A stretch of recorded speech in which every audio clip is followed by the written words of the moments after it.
Station देख सकते हैं, सतीशगढ़ साइड पे जो पुलिस की और गवर्नमेंट की वो सोसाइटी वो है सतीशगढ़ साइड, उसमें हमारी सोसाइटी का रजिस्ट्रेशन है, इसलिए हमने वहाँ पे काम करा था। तो ये सब चीजें गवर्नमेंट को सोचना चाहिए, अगर ये फेक है तो ये क्यों डाल रहे हैं? कोई फिक्र नहीं है हमारी, इसीलिए अपना ध्यान भी रखिए।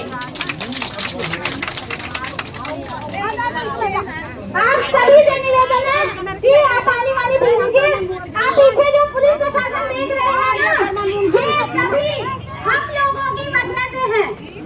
इनको अगर ड्यूटी मिली है, ये सभी सम्मानित है, इनको ड्यूटी मिली हुई है, लेकिन ये ड्यूटी भी हम लोगों की तो वजह से है।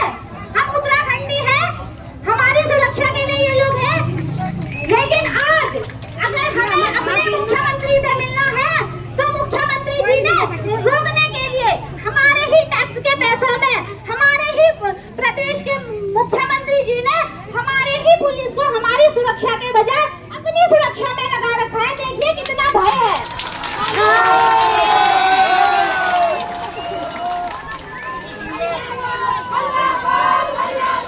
बोल पहाड़ी हल्ला बोल, हल्ला बोल, हल्ला बोल, सीएम आवाज में हल्ला बोल, हल्ला बोल, हल्ला बोल, बोल पहाड़ी हल्ला बोल, हल्ला बोल, हल्ला बोल। आप बताइए, जब उत्तराखंड राज्य बना था, हम तो छोटे छोटे थे, माननीय दीदी राज्य आंदोलनकारी हैं, वो जानती होंगी, और हमने अपने माँ बाप से सुना है कि कैसी विषम परिस्थितियों में उत्तराखंड राज्य मिला था। क्या किसी ने कल्पना की थी कि आज यह दिन हमको यहाँ देखने को मिलेगा? हमने सोचा था कि उत्तर प्रदेश हमें दूर पड़ता है, लखनऊ में यहाँ हमारे पहाड़ी क्षेत्र के लोग बहुत ईमानदार होते हैं, बहुत सीधे साधे होते हैं, तो हम अपने जनप्रतिनिधि को बनाएंगे तो हमारी समस्याएं सुनी जाएंगी। लेकिन आज देखिए हो क्या रहा है, ना तो राज्य आंदोलनकारियों को कोई जगह मिल रही है, ना उनका कोई अधिकार मिल रहा है, और ना ही सरकार द्वारा लूटी गई परमिशन दी गई कंपनियों में जो हम लोगों ने काम किया, ना ही उसका कोई संज्ञान लिया जा रहा है। भैया उत्तराखंड इसलिए बना था, सीएम धामी जी को कितना तो पता होगा, सीएम धामी जी प्रधान नहीं है हमारे, तो राज्य बनते हैं देखा होगा, लेकिन सीएम धामी जी को पता नहीं किसका डर है। ऐसा हो सकता है ना कि सीएम धामी जी की संलिप्तता इसमें हो, क्योंकि हमें तो पता नहीं है। अगर हमारी दृष्टि में तो ऐसा है कि अगर ऐसी कोई प्रॉब्लम हमारी जनता पे आ जाती है तो सीएम धामी जी ने स्वतः संज्ञान लेना था, लेकिन 4 बार हम लोग यहाँ आ चुके हैं, सीएम धामी जी डरे हुए हैं। हमें नहीं पता क्या बात है, हम तो साफ कह रहे हैं कि धामी जी प्लीज शांति से हमारी बात सुनिए, हो सकता हमसे गलती हुई हो, आप हमें बताइए कि आपसे गलती हुई है, यहाँ करेक्शन कर लेते हैं। लेकिन धामी जी तो करेक्शन करने को तैयार ही नहीं, वो तो सुनने को भी तैयार नहीं है। इससे पहले उन्होंने हमारे डेलीगेशन को बुलाया था और बोला था कि हम आपकी समस्याओं के बारे में सुनेंगे, लेकिन ना ही परिमला दीदी रावत को, ना किसी के बारे में कोई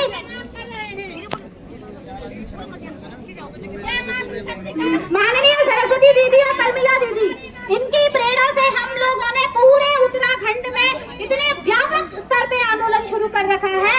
तो क्या हमारे किसी के डोईवाला क्षेत्रीय विधायक ने संपर्क किया था?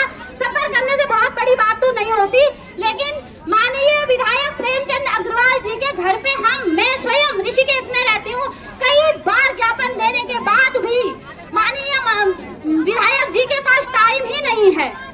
भाई इसीलिए विधायक बनाया हुआ है क्या आपको? मैंने दीदी ने तो हम लोग विधायक जी के घर पे गए, उनके कैंप कार्यालय में गए, विधायक जी तब भी वहाँ नहीं है। आप बताएं विधायक जी का काम क्या है? क्षेत्र में चल रही समस्याओं के लिए उन्हें सदैव संज्ञान लेना चाहिए, लेकिन विधायक जी के जो पीए हैं वो आते हैं, वो हमें पूछते हैं कि तुम्हारा धरना कहाँ पर चल रहा है और क्यों चल रहा है।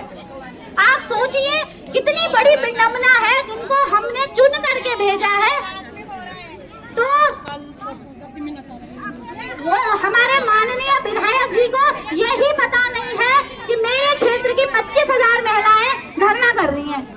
तो ऐसे विधायकों को स्पष्ट तौर पे कहना चाहती हूँ कि अगर आपसे महिलाओं की या जन हितों की रक्षा नहीं होती है तो आप अपना पद छोड़ सकते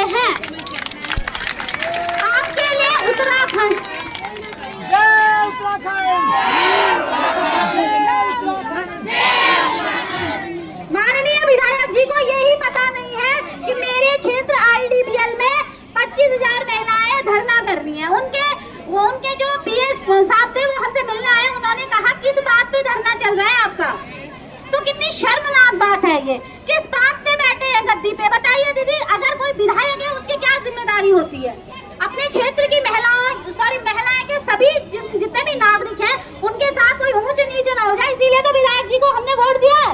वो कह रहे हमें पता ही नहीं है, और मिलना तो दूर की बात। तो धामी जी से रिक्वेस्ट है कि आप खुद भी संज्ञान नहीं लेते, और जो विधायक जी हैं तो फिर वो क्यों लेंगे? जब बाड़ी उजाड़ फाड़ लग लू तो बाकी क्या कर ला? जब धामी जी संज्ञान नहीं ले रहे तो विधायकों को क्या पड़ी है? धामी जी को बताना चाहिए ना कि अपने क्षेत्र में देखिए महिलाएं क्यों पीड़ित हैं।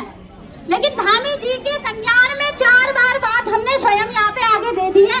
धामी जी कुछ नहीं कर रहे तो उनके विधायक क्यों करेंगे बताओ? तो हमें जोरदार तरीके से अपना प्रदर्शन करना है, और किसी भी हाल में उत्तराखंड की नारियों के साथ यह भद्रता नहीं चलेगी। और ना ही धामी जी ये सोचें कि हम अपना भुगतान किए बिना मान जाएंगे।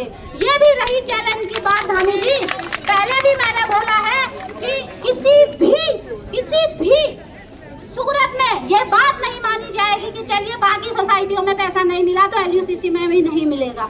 ये बात आप भी समझ लीजिए कि एनी हाउ कंडीशन पैसा आपको देना पड़ेगा। इसके साथ ही मैं चिंतन भाई के पास दे रही हूँ। धन्यवाद साहब, आपने बहुत सहनशीलता से अपनी बात यहाँ पे रखी, और ये मेरी तमाम उन पीड़ित महिलाओं निवेशकों की ये संघर्ष है जो आज CBCID और CBI की जांच भी नोटिफिकेशन आने वाला है बहुत जल्दी, और बहुत जल्दी इसमें कार्रवाई होने वाली है। सब लोग सब्र रखें और हिम्मत रखें, और जितने सभी लोग जो पहाड़ों से हमारे यहाँ पहुंचे उन सबका मैं आभार व्यक्त करती हूँ। और हम लोग अपना धरने को यहीं पे समाप्त करते हैं। जय भारत, जय उत्तराखंड। भारत माता की जय, भारत माता की जय, वंदे मातरम।